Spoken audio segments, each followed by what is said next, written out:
ఆగండి ఆగండి, ఇక్కడేం జరుగుతుందో చూసి వెళ్ళండి. వర్షం కురుస్తోంది. రాత్రి 11:47. హైదరాబాద్ నుంచి చిన్న గ్రామానికి వెళ్ళే చివరి బస్సు స్టేషన్ నుంచి బయలుదేరబోతుంది. స్టేషన్ మొత్తం దాదాపు ఖాళీగా ఉంది. ఒక మూలలో పాత ట్యూబ్ లైట్ చమక్ చమక్మంటూ వెలుగుతోంది. ఆ వెలుగులో నిలబడి ఉన్నాడు అర్జున్. చేతిలో చిన్న బ్యాగ్, ముఖంలో అలసట, కళ్ళల్లో ఆందోళన. 3 ఏళ్ల తర్వాత తన ఊరికి తిరిగి వెళ్తున్నాడు. ఎందుకంటే ఆ రోజు మధ్యాహ్నం అతనికి ఒక కాల్ వచ్చింది. నీ నాన్న చనిపోయే ముందు నీ కోసం ఒక విషయం చెప్పాడు, వెంటనే రా అని. ఆ మాట ఏంటి, ఏం జరిగింది అనేది స్టోరీ మొత్తం వినండి. ఆ మాట విన్నప్పటి నుంచి అర్జున్ మనసులో ఏదో భయం మొదలయ్యింది. అతని నాన్నతో చివరిసారి మాట్లాడి కూడా 2 ఏళ్లు అవుతోంది. చివరి బస్సు హారన్ వినిపించింది. పాత బస్సు, మసక లైట్లు, ముందు బోర్డు కూడా సరిగా కనిపించలేదు. విజయవాడ వెళ్తుంది. అర్జున్ ఎక్కాడు. బస్సులో మొత్తం 5గురే ఉన్నారు. ఒక వృద్ధుడు, కిటికీ దగ్గర కూర్చున్న ఒక అమ్మాయి, మధ్యలో నిద్రపోతున్న ఒక వ్యక్తి, మరొక మూలలో తలదాచుకొని కూర్చున్న మనిషి. కండక్టర్ టికెట్ ఇస్తూ అర్జున్ వైపు వింతగా చూశాడు. ఇంత రాత్రి ఆ ఊరికి వెళ్తున్నావా? అవును. అంతే. బస్సు కదిలింది. వర్షం ఇంకా పెరిగింది. కొంతసేపటి తరువాత అర్జున్ ఫోన్కు సిగ్నల్ కూడా పోయింది. బయట రోడ్లు ఖాళీగా ఉన్నాయి. అడవి మధ్యగా బస్సు వెళ్తోంది. అప్పుడే బస్సు ఒక్కసారిగా ఆగిపోయింది. డ్రైవర్ దిగి ముందుకు వెళ్ళాడు. 2 నిమిషాలు, 5 నిమిషాలు, తిరిగి రాలేదు.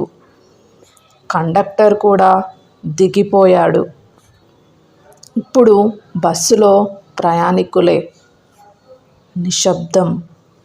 కిటికీ దగ్గర కూర్చున్న అమ్మాయి మెల్లగా అర్జున్ వైపు చూసింది. ఈ బస్సు గురించి నీకు తెలీదా అని అడిగింది. అర్జున్ కన్ఫ్యూజ్ అయ్యాడు. ఏమిటి? ఆమె ముఖంలో భయం కనిపించింది. ఈ రూట్లో 3 సంవత్సరాల క్రితం ఒక యాక్సిడెంట్ జరిగింది. అర్జున్ ఒక్కసారిగా స్ట్రైట్గా కూర్చున్నాడు. సైలెంట్గా చెప్పింది, చనిపోయారు అని. అర్జున్ నవ్వే ప్రయత్నం చేశాడు. ఏంటి, జోక్ చేస్తున్నావా అన్నాడు. ఆమె మెల్లగా తల ఊపింది. నేను జోక్ చేయట్లేదు. అప్పుడే బస్సు వెనకాల కూర్చున్న వృద్ధుడు ఇలా మాట్లాడాడు. ప్రతి సంవత్సరం ఇదే రోజు, ఇదే టైంకు ఈ బస్సు మళ్ళీ కనిపిస్తుంది అన్నాడు ఆ వృద్ధుడు. బస్సులో చలి పెరిగింది. అర్జున్ గుండె వేగంగా కొట్టుకుంటుంది. అంటే మనం ఇప్పుడు ఏ బస్సులో ఉన్నాము అన్నాడు. ఎవ్వరూ సమాధానం చెప్పలేదు. అప్పుడే అర్జున్ దృష్టి డ్రైవర్ సీట్పై పడింది. అక్కడ డ్రైవర్ కూర్చున్నాడు. కానీ అతను దిగిపోయాడు కదా అనుకున్నాడు. అర్జున్ వెంటనే ముందుకు వెళ్ళాడు. సార్, డ్రైవర్ నెమ్మదిగా తల తిప్పాడు. అతని ముఖం మొత్తం రక్తంతో నిండిపోయింది. కళ్ళు తెల్లగా మారిపోయాయి. అర్జున్ వెనక్కి జారిపోయాడు. అప్పుడే బస్సు డోర్లు ఒక్కసారిగా లాక్ అయ్యాయి. లైట్లు ఆఫ్. చీకటి. కేవలం వర్షం శబ్దం మాత్రమే.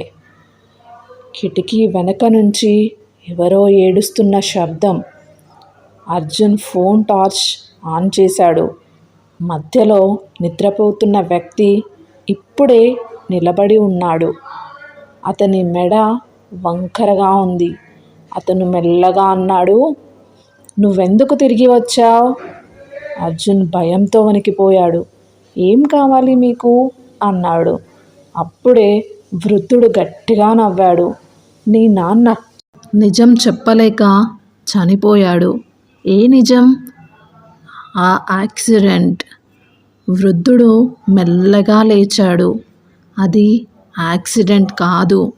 బస్సులో ఒక్కసారిగా చలి పెరిగింది. నీ నాన్నే బ్రేకులు కట్ చేశాడు."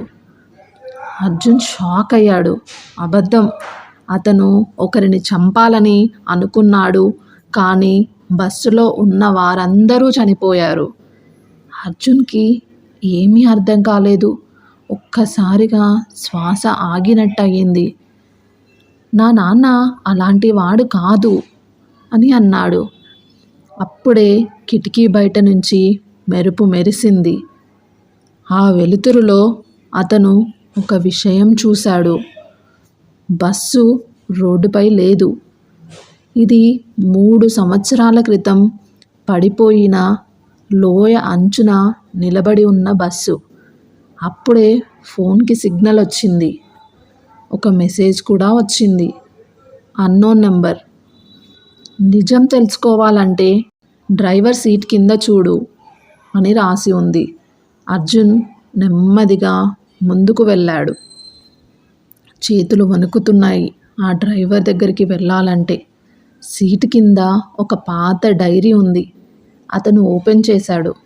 మొదటి పేజీలో తన నాన్న ఫోటో. రెండో పేజీలో ఒక లైన్ రాసుంది. ఏంటంటే, "నన్ను క్షమించు అర్జున్, మీ రెండో అమ్మ నన్ను బలవంతం చేసింది." అప్పుడే వెనక నుంచి గొంతు వినిపించింది, "చివరి పేజీ చదువు" అని. అర్జున్ నెమ్మదిగా చివరి పేజీ తిప్పాడు. అక్కడ ఇలా ఉంది, "ఈ బస్సులో చనిపోయిన వాళ్ళల్లో నా కొడుకు కూడా ఉన్నాడు."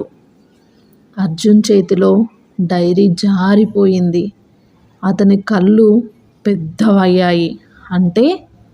మెల్లగా అతను తన చేతుల వైపు చూశాడు. అవి నెమ్మదిగా మాయమైపోతున్నాయి. బస్సులో ఉన్న వారందరూ ఒక్కసారి నవ్వడం మొదలుపెట్టారు. అప్పుడే అర్జున్కి నిజం అర్థమయ్యింది. 3 ఏళ్ల క్రితం జరిగిన ఆ యాక్సిడెంట్లో అతను కూడా చనిపోయాడని. ఇప్పటివరకు తను చూస్తున్నదంతా నిజమా అబద్ధమా అనేది అర్థం కాలేదు. బస్సు నెమ్మదిగా లోయలోకి కదలడం మొదలయ్యింది. అర్జున్ చివరిసారి బయట చూశాడు. వర్షం ఇంకా పడుతూనే ఉంది. కానీ ఈసారి బస్సులో వినిపించిన కేకలు బయటకి వినిపించలేదు. అప్పుడు తనకి అర్థమైన విషయం, తను ఇక ఈ లోకంలో లేడు అని. తన నాన్నే ఇదంతా చేయించాడని షాక్ అయ్యాడు. అక్రమ సంబంధాల వల్ల జీవితాలు కోల్పోతున్నాయి. జాగ్రత్త సుమి.